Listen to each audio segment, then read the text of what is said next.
Historically, surgery was used if bronchoscopic interventions failed, but now it is reserved for massive hemoptysis from specific conditions like iatrogenic pulmonary artery injury, thoracic trauma, or bleeding from a tracheoinnominate artery fistula at a tracheostomy site. Bronchial artery embolization followed by bronchoscopy. If bronchial artery embolization is done followed by bronchoscopy if necessary, is the initial and most effective treatment of massive and recurrent hemoptysis. So if bronchoscopy failed, we used to do surgery, but now we go for bronchial artery embolization. Risk of bronchial artery embolization include transverse myelitis due to spinal cord ischemia and pulmonary artery infarction from spread of embolic material beyond its intended site. These are the techniques to control bleeding from the left lung. First is a selective right main bronchus intubation. So left lung is bleeding in both the situation. Selective right main bronchus intubation for left-sided massive hemoptysis using a Fogarty catheter to direct control a hemoptysis from the affected lung. The same techniques are used to control bleeding from the right lung.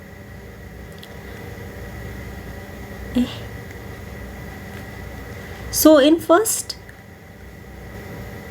the B, we are intubating the patient normally and using a Fogarty catheter to direct control of hemoptysis coming from the affected lung. So via the tube you are passing the Fogarty's balloon and inflating it in the left lung.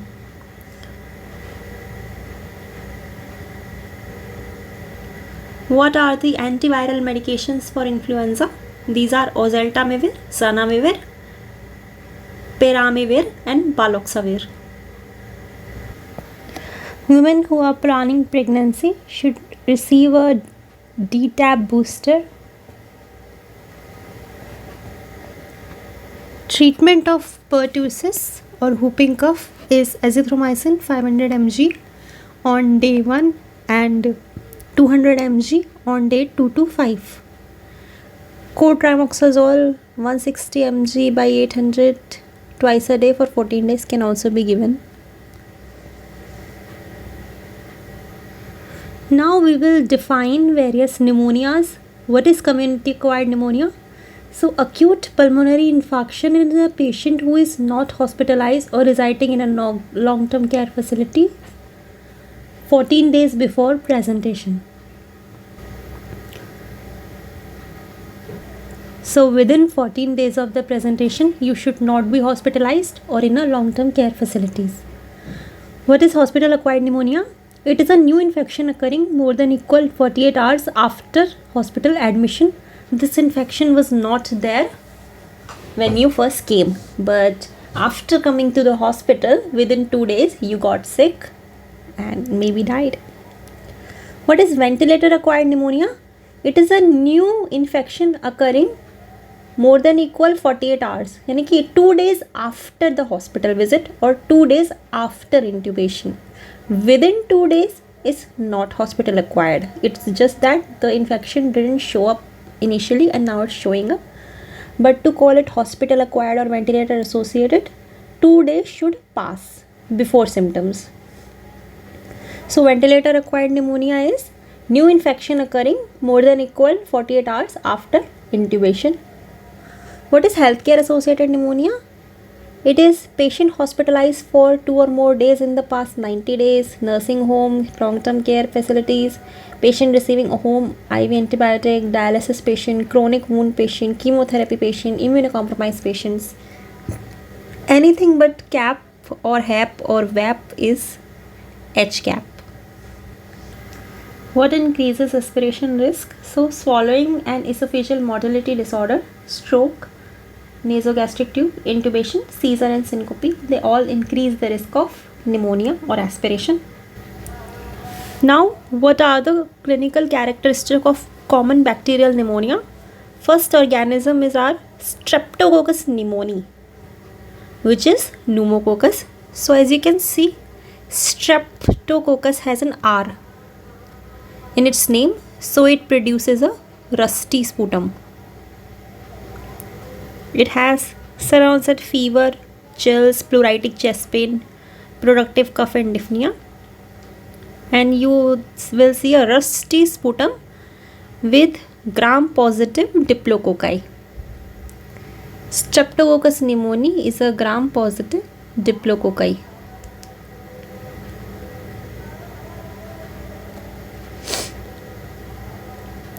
On chest X-ray, you will see lobar infiltrate. Staph aureus, there is gradual onset of cough, fever, dyspnea, and you will see a purulent cough with gram-positive cocaine clusters.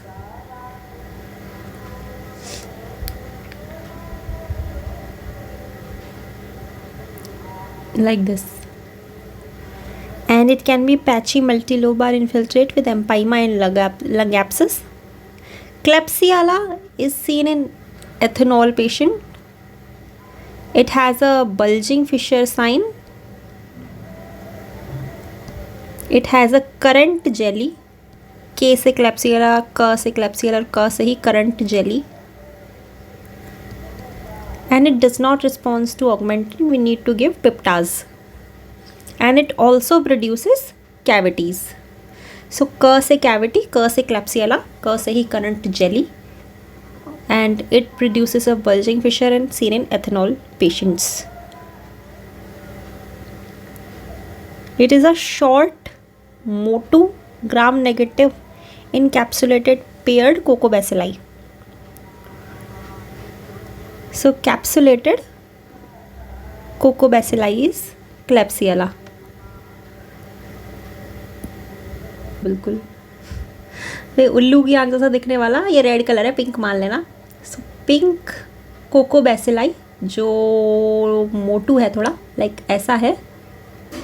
It has a capsule and it is found in pair. So this is your Klebsiella. It is mostly seen in upper lobe, has a bulging fissure sign and forms lung abscess. Next is Pseudomonas. It is seen in patients recently hospitalized, debilitated, weak, immunocompromised patients with fever, dyspnea and cough. Pseudomonas is a pink cocobacilli. Pink cocobacilli है Pseudomonas. It will be patchy infiltrate with frequent abscess formation. What is Haemophilus? It is specially seen in elderly and COPD. Short, tiny, pink encapsulated cocobacilli. Basilar infiltrates and patchy infiltrates. Then there is Legionella.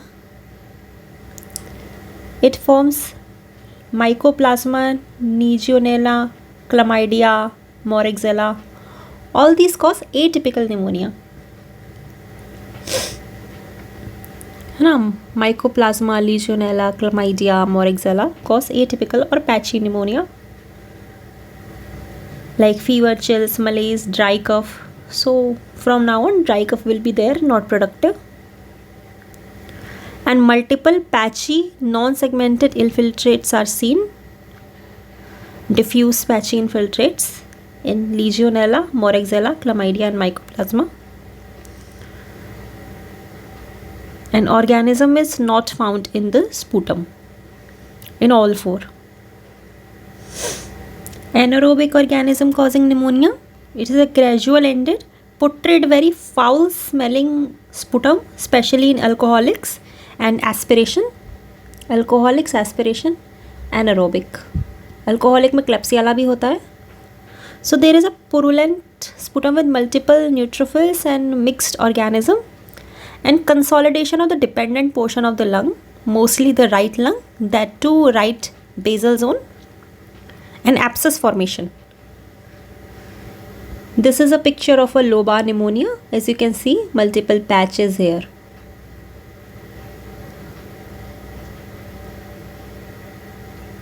This is staphylococcal pneumonia with extensive infiltration and effusion causing empyema. Staphylococcal pneumonia with empyema.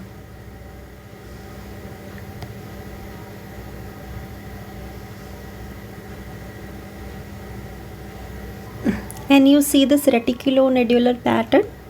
This is atypical pneumonia in Mycoplasma, Legionella, Chlamydia and Moraxella. So this particular picture is of a patient with Legionella pneumonia.